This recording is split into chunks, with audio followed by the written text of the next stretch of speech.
Pessoal, voltei. Agora, tendência liberal tecnicista. Vamos lá. Libânio, vou começar com o Libânio. Agora é muito tranquilo, tá? Óbvio que a gente sempre tem informações interessantes para ver, mas é uma tendência mais tranquila. Partindo do Libânio, o Libânio diz assim: tecnicismo educacional, como ele se refere à tendência tecnicista. Embora considerada como uma tendência pedagógica, inclui-se, em certo sentido, na pedagogia renovada. Desenvolveu-se no Brasil na década de 50, à sombra do progressivismo, ganhando nos anos 60 autonomia, quando constituiu-se especificamente como tendência. Esta orientação acabou sendo imposta às escolas pelos organismos oficiais ao longo de boa parte das duas últimas décadas, por ser compatível com a orientação econômica, política e ideológica do regime militar. E quando a gente fala de imposição, um exemplo, dessa imposição, ela ocorre por meio de lei. Então, um exemplo muito claro é a Lei 5692 de 71, de reforma na educação básica brasileira e que institui o ensino profissionalizante. E aqui, nesse ensino profissionalizante, nós temos as características do tecnicismo. O objetivo de atender aos interesses da sociedade capitalista, de preparar a mão de obra para as indústrias. E uma coisa que é interessante nós colocarmos aqui é que houve um incentivo a esse tecnicismo educacional. Houve um incentivo. Como, por exemplo, esse incentivo vem de livros, revistas da época, falando sobre formação de capital humano, mas existe um autor que é interessante, a gente citar aqui, que é o Theodor Schultz, eu acho que é assim que se escreve, e ele escreve basicamente duas obras, uma nos anos 60, outra nos anos, ou pelo menos estava no Brasil, Parece no Brasil nos anos 60 e a outra nos anos 70. A primeira obra, O Valor Econômico da Educação, O Valor Econômico da Educação, e a segunda obra, O Capital Humano.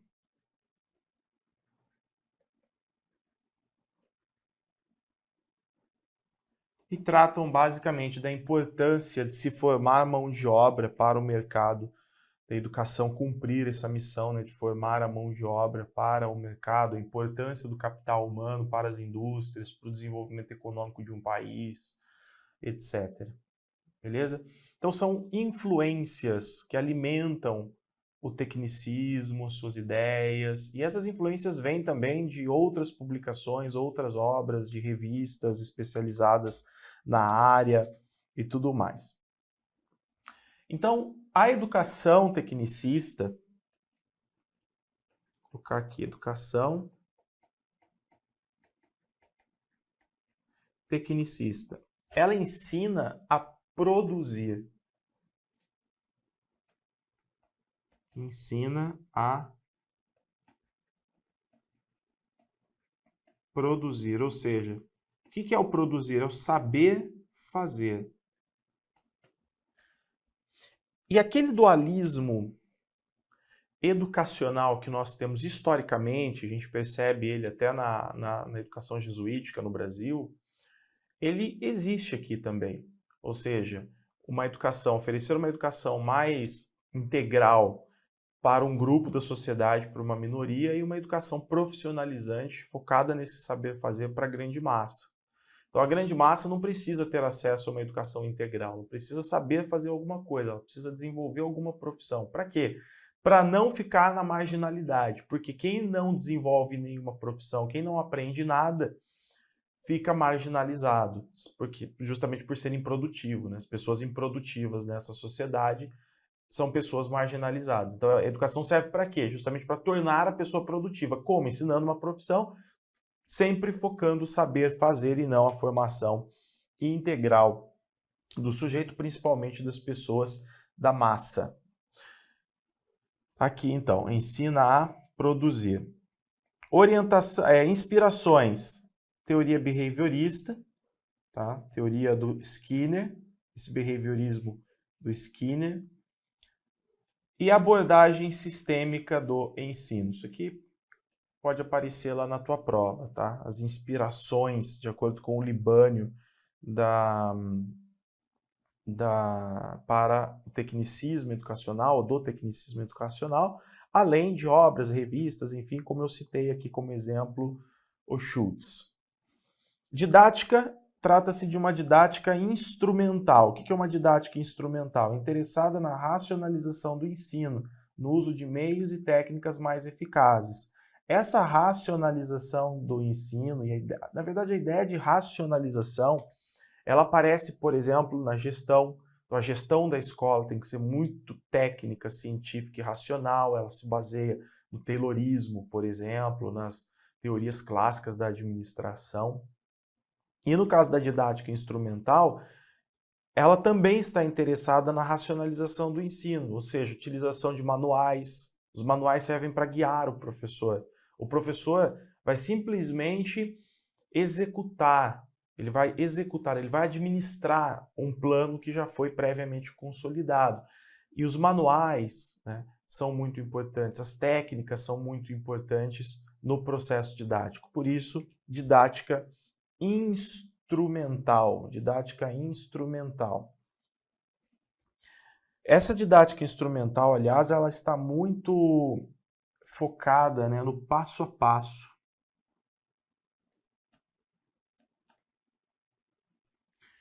E qual é o grande objetivo? Eficiência, eficácia. Tá? Eficiência e eficácia. Os professores e os alunos têm papéis secundários na educação tecnicista. Hoje a gente valoriza muito o professor reflexivo, o professor que se reúne com os demais professores para pensar a educação coletivamente, planejar coletivamente. Isso não existe no tecnicismo, porque no tecnicismo tudo vem pronto. O professor apenas executa e a função do professor é administrar aquele plano, aqueles materiais, aquele processo a ser realizado para garantir o máximo de eficiência. E qual é o máximo de eficiência? É fazer com que o aluno adquira um novo comportamento. Tanto que nós vimos aqui inspiração na teoria behaviorista. É fazer com que os alunos aprendam a fazer alguma coisa. É ajudar o aluno a desenvolver um novo comportamento compatível com os interesses do mercado. Então, o professor é administrador e executor do planejamento, você pode colocar aí. O sistema de instrução se compõe das seguintes etapas: especificação de objetos instrucionais operacionalizados, avaliação prévia dos alunos para estabelecer pré-requisitos para alcançar objetivos, ensino ou organização das experiências de aprendizagem, avaliação dos alunos relativa ao que se propôs nos objetivos iniciais. Tranquilo? Então é isso. Na verdade, existe aqui uma fórmula resumida, né? Quando a gente fala do sistema de instrução, eu vou colocar aqui, ó. Fórmula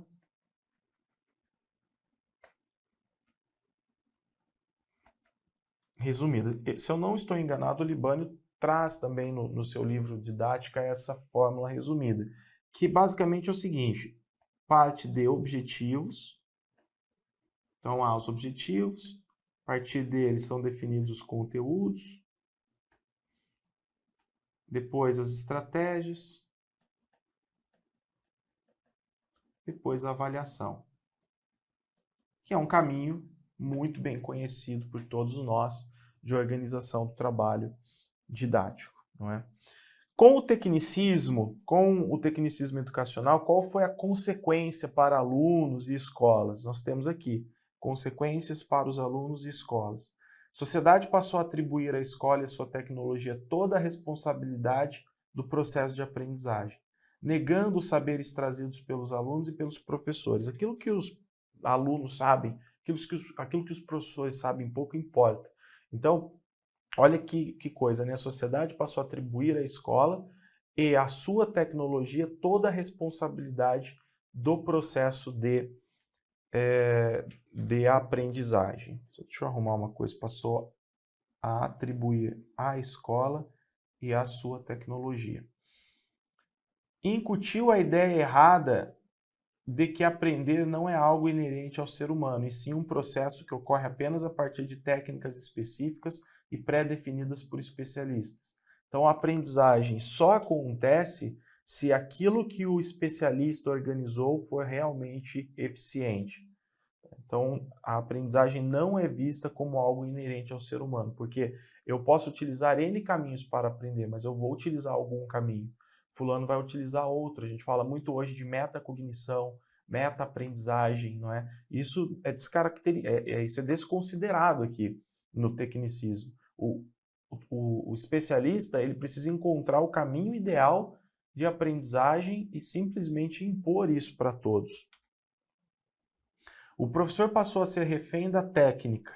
Olha lá, professor refém da técnica, repassada pelos manuais, e o aluno a ser um mero reprodutor de respostas pré-estabelecidas pela escola. Assim, se o aluno quisesse lograr sucesso na vida e na escola, precisava apenas responder ao que lhe foi ensinado e reproduzir, sem questionar ou criar algo novo. O bom professor deveria observar o desempenho do aluno apenas com o intuito de ajustar seu processo de aprendizagem ao programa vivenciado.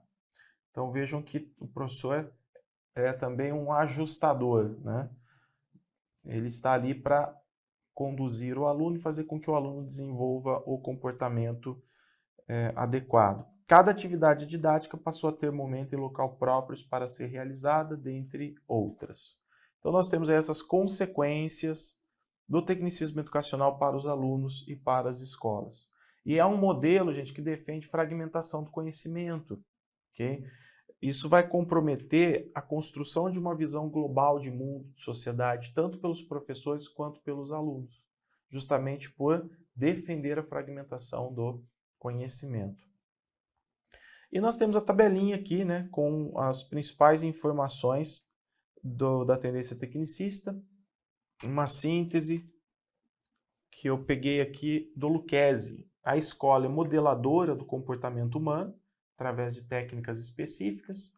A educação escolar compete organizar o processo de aquisição de habilidades, atitudes e conhecimentos específicos, úteis e necessários para a integração do indivíduo na máquina social, para que ele se torne produtivo. Os conteúdos são informações, princípios científicos, leis, estabelecidos e ordenados em uma sequência lógica e psicológica por especialistas. Não é o professor que define isso, são especialistas. Métodos de ensino, procedimentos e técnicas necessárias ao arranjo e controle nas condições ambientais que assegurem a transmissão e recepção de informações. A principal tarefa do professor é conseguir o comportamento adequado pelo controle do ensino. Há 3 componentes básicos: os objetivos instrucionais, operacionalizados em comportamentos observáveis e mensuráveis. Os procedimentos instrucionais, né, no caso, utilização de técnicas e materiais, e a avaliação.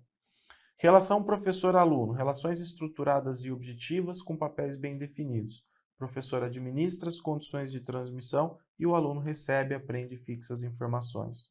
Pressupostos de aprendizagem, aprender é uma questão de modificação do desempenho, de modificação do comportamento. O aluno deve sair diferente de como entrou. Nós temos aí, então, uma síntese das principais características do tecnicismo, beleza? E aqui nós finalizamos, então, esse primeiro material.